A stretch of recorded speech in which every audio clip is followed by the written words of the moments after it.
Assalamualaikum warahmatullahi wabarakatuh. Selamat datang di channel pembelajaran teknologi bahan alam.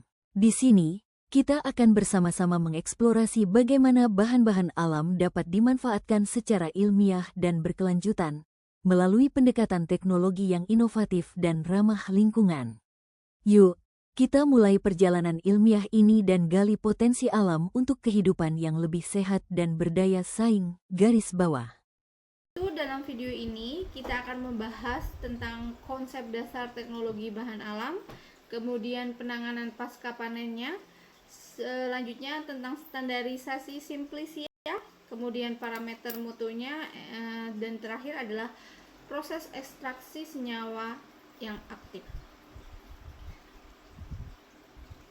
Teknologi bahan alam adalah ilmu terapan yang memadukan mata kuliah botani farmasi, fitokimia, dan teknologi pengolahan untuk menghasilkan produk berbasis bahan alam yang memiliki mutu yang terjamin.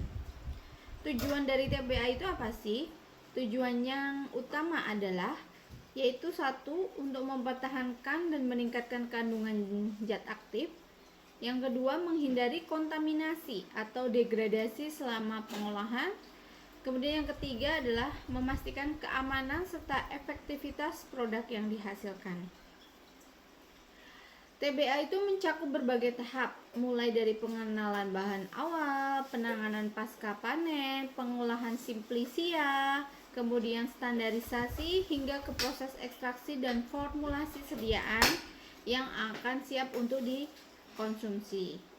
Dengan kemajuan teknologi, kini bahan alam tidak lagi hanya digunakan secara tradisional, tetapi telah dikembangkan menjadi fitofarmaka dan obat modern berbasis herbal. Assalamualaikum warahmatullahi wabarakatuh. Halo sahabat farmasi, selamat datang di video edukasi tentang teknologi bahan alam atau disingkat dengan TBA. Apa itu TBA? Mari kita kupas tuntas di channel ini. TBA adalah cabang ilmu farmasi yang mempelajari bagaimana bahan alam, khususnya dari tumbuhan, dikelola secara ilmiah dan teknologi agar dapat dijadikan bahan baku obat yang aman, efektif, dan bermutu. Untuk itu, penanganan pasca panen merupakan tahap penting untuk menjaga stabilitas senyawa aktif dalam bahan alam. Langkah-langkah kritisnya itu meliputi apa saja sih? 1. Permanenan. Kemudian ada pembersihan. Selanjutnya ada pemotongan, pengeringan, dan yang terakhir adalah penyimpanan. Apa itu permanenan? Dilakukan saat kandungan zat aktif itu optimal, misalnya saat tanaman berbunga atau berbuah matang. Untuk pembersihan sendiri, untuk menghilangkan kotoran, serangga, dan bagian tanaman yang tidak digunakan. Kemudian selanjutnya ada pemotongan, yaitu memperbesar luas permukaan, mempermudah pengeringan dan ekstraksi. Selanjutnya ada pengeringan, di mana di dalam proses pengeringan ini yaitu bertujuan untuk mengurangi kadar air hingga di bawah 10%. Pengeringan bisa dilakukan secara alami menggunakan oven ataupun sistem pengeringan vakum. Yang terakhir adalah penyimpanan, di mana dalam wadah tertutup, kering, dan gelap. Hindari kontaminasi silang dan degradasi akibat cahaya atau kelembapan. Perlu diingat bahwa kesalahan pasca panen itu bisa menurunkan potensi dari bahan alam itu sendiri, bahkan menyebabkan keracunan karena pertumbuhan dari mikroba. Selanjutnya kita membahas tentang ketentuan umum dari standarisasi, yaitu poin ketiga ya. Standarisasi dalam teknologi bahan alam adalah proses untuk memastikan bahwa bahan yang digunakan memenuhi spesifikasi tertentu secara fisik, kimia, maupun mikrobiologis. Mengapa ini penting? Karena bahan alam itu memiliki variasi yang tinggi, dipengaruhi oleh lingkungan, waktu panen, dan cara pengolahan. Standarisasi memastikan konsistensi mutu produk.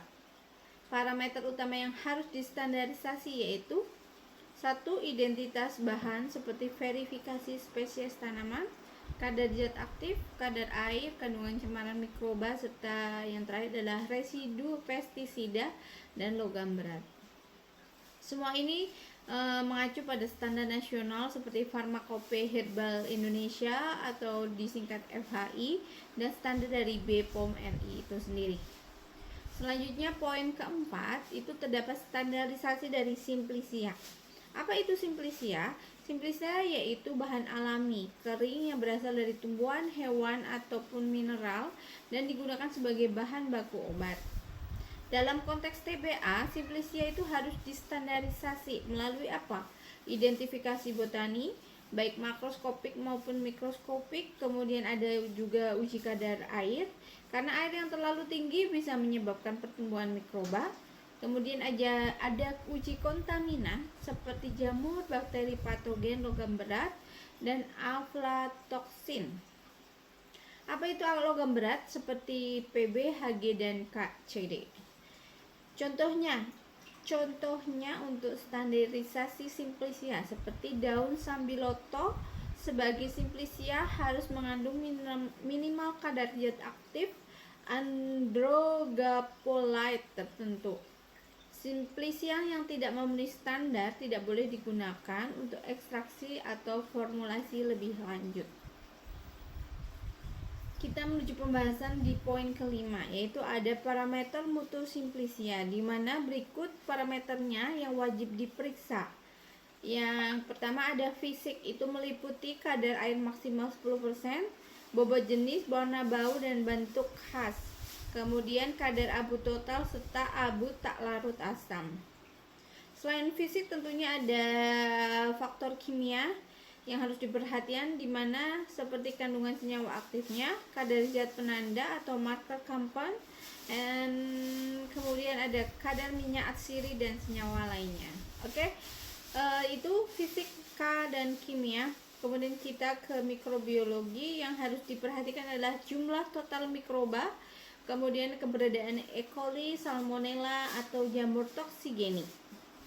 Yang terakhir adalah keamanan, di mana keamanan yang penting adalah kandungan logam berat, residu pestisida, aflatoksin maksimal 20 Pb.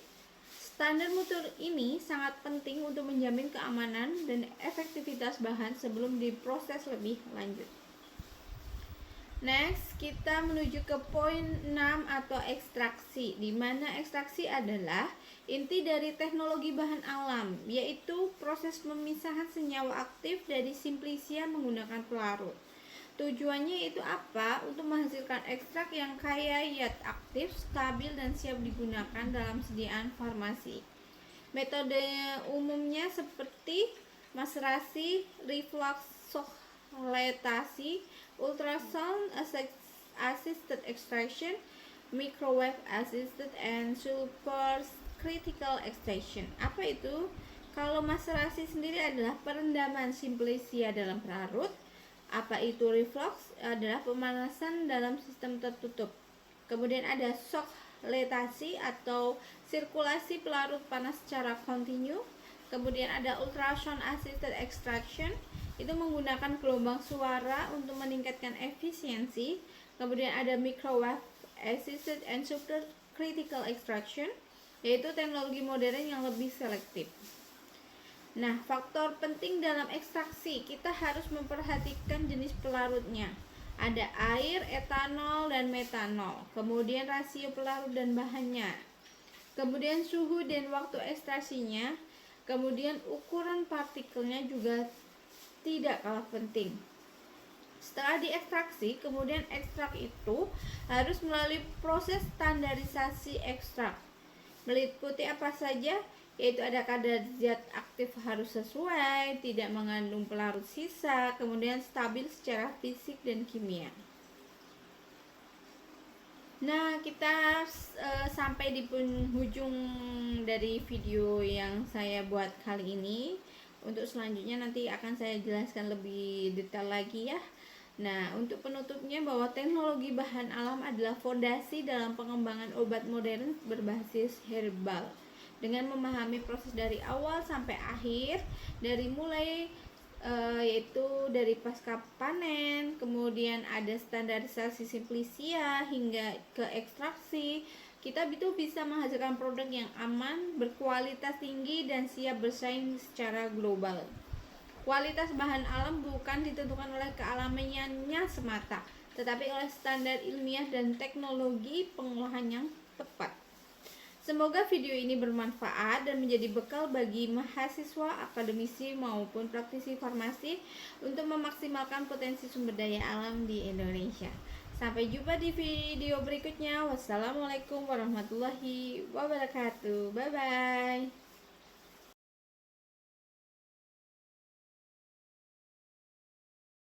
Dan Hatra keterampilan.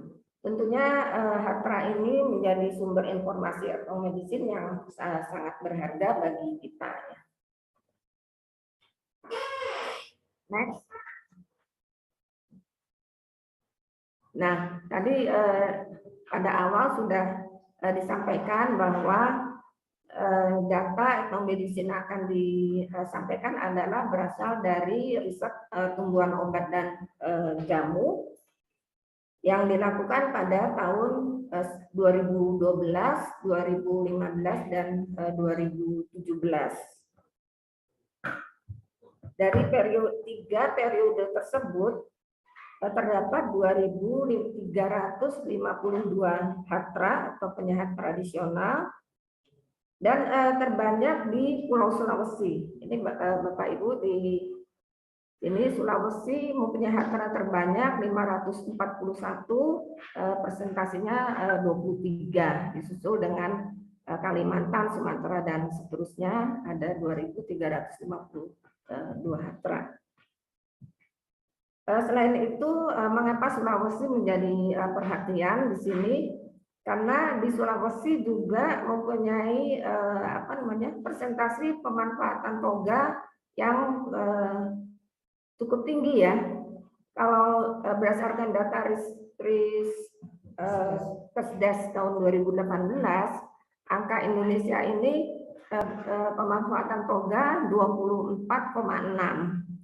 Tapi provinsi di Sulawesi ini semua angkanya di atas rata-rata. Yang tertinggi adalah di Sulawesi Utara 55,6%, kemudian disusul oleh Sulawesi Barat, Sulawesi Selatan, Sulteng, Gorontalo, dan Sulawesi Tenggara. Nah, dari tiga tahun riset tumbuhan obat dan jamu ini diperoleh kira-kira 30.000 ramuan ya 2012, 2015, dan 2017. Tumbuhan obatnya sekitar 3.000. Nah, bagian tumbuhan yang banyak digunakan oleh hatra adalah daun ya, karena ini memang umumnya senyawa-senyawa aktif pada tumbuhan obat ada di daun, disusul oleh rimpang, kemudian akar dan batang, dan seterusnya. Lanjut. Bapak Ibu, pada Ristoja 3 tahun tersebut ada 77 keluhan sakit ya. Salah satunya adalah kanker. Dari definisi operasional yang ada di Ristoja, kanker itu disebut benjolan tidak normal pada tubuh, kemudian konsistensi padat, bisa bersifat ganas atau jinak. Nah, ini berdasarkan diagnosis dari emik dari hatranya atau dari pasiennya sendiri. Maaf ya. Nah, ternyata data Sulawesi pun prevalensi kankernya di Sulawesi itu cukup tinggi ya. Dari 6 provinsi, Gorontalo, Sulteng ini menunjukkan angka di atas rata-rata 1,79. Jadi memang untuk kanker ini kita akan bahas lebih lanjut, di mana kita tahu bahwa jumlah kematian akibat kanker ini meningkat ya dari 7 juta tahun 2002 menjadi 11,5 juta tahun 2030. Kemudian penyebab kematian kedua di dunia ini 18 juta kasus didiagnosa dan 4,2 juta ini meninggal dunia, ini data 2020. Kemudian prevalensi kanker ini terus meningkat ya, kelihatannya dari 2013 ini 1,4 per 1000 menjadi 1,79 per 1000. Terakhir data Riskesdas. Nah, kanker ini juga banyak terjadi pada wanita, payudara, khususnya untuk payudara dan serviks. Lanjut. Nah, bagaimana profil HATRA kanker di Sulawesi? Tadi sudah disebutkan ada sekitar 540 tenaga HATRA di Pulau Sulawesi. Yang untuk HATRA untuk pelayanan kanker ada 165. Jadi karakteristik dari HATRA itu dapat disampaikan bahwa laki lebih banyak, kemudian pendidikannya justru yang low educated itu 80%, kemudian pekerjaan utamanya sebetulnya bukan penyiar tradisional, tapi bukan penyiar tradisional, biasanya mereka selain PNS atau petani atau yang lain ya, itu juga atau melakukan pelayanan obat tradisional, tapi ternyata tidak dengan pendidikan ya, karena ini pendidikannya sangat rendah. Kemudian kelompok umurnya ya lebih banyak di yang tua ya, 60 tahun ke atas, 44,2%.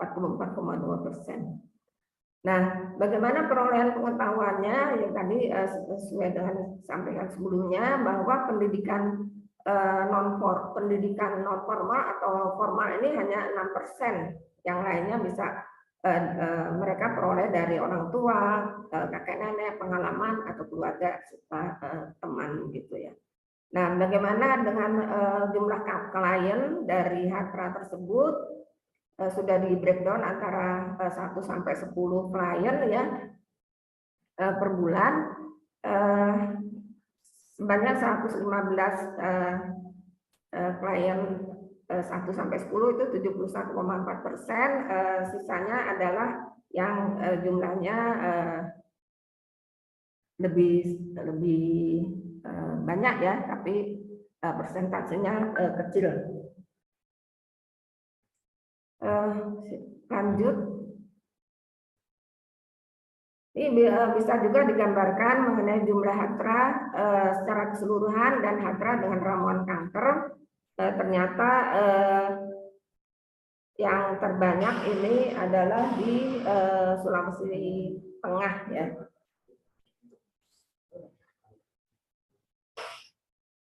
Oh ya. Kita lanjut.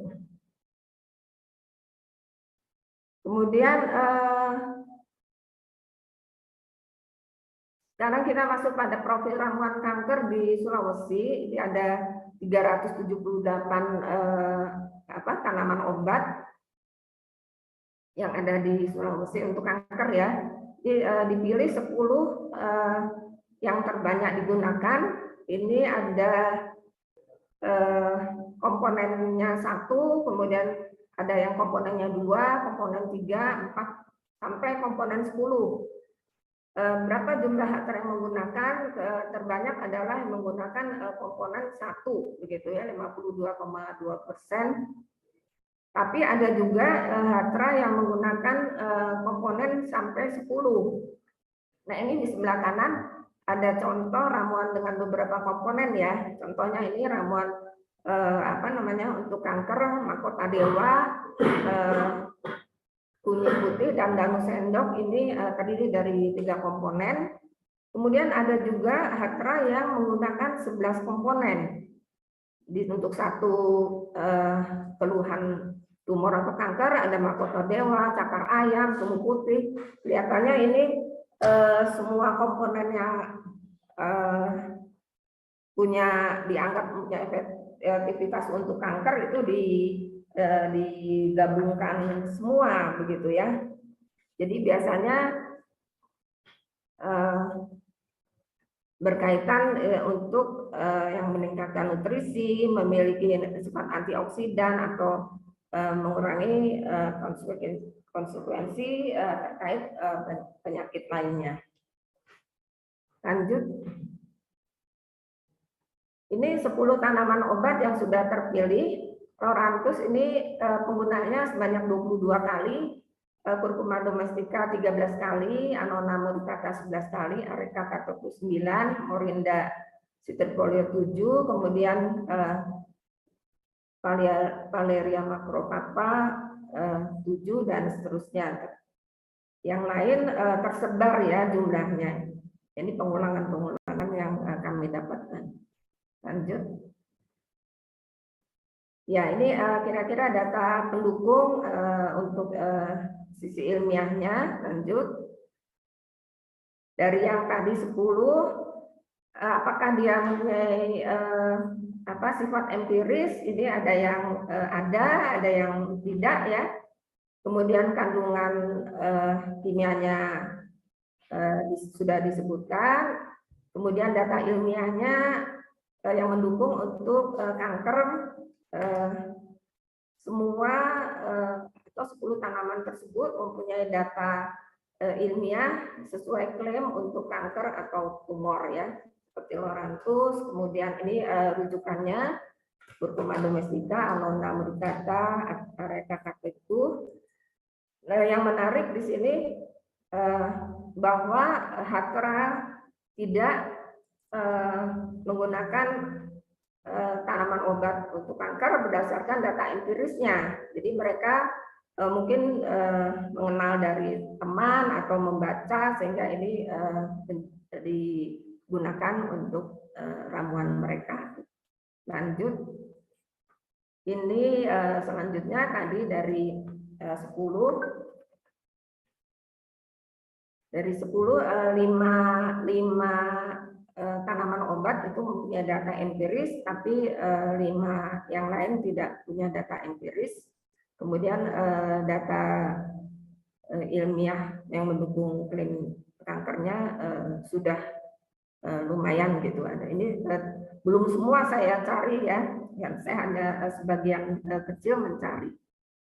Lanjut.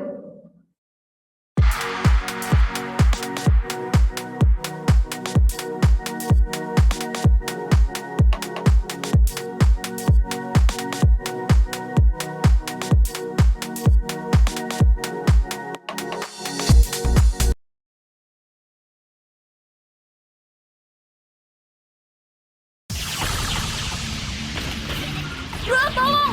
Gue dikepung! Pakainya basic semua sih. Nih, pakai Shopee Pay di Google Play. Top up game mudah, banyak promonya. Buka aplikasi Shopee Pay, hubungkan dengan Google Play. Dapatkan diskon 60%. Wah, diskon 60%! Beli lagi untuk klaim hingga 100.000 koin.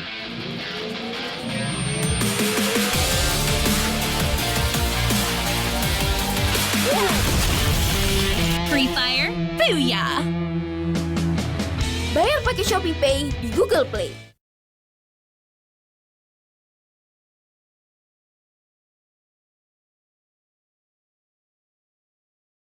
Lanjut.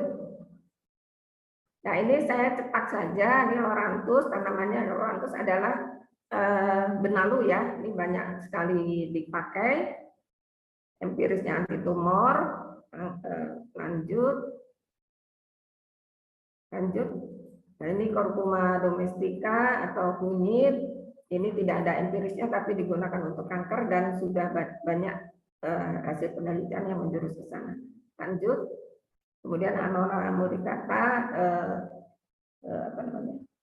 sirsak ya. Ini juga sudah ada. Kemudian Areca catopus. Lanjut.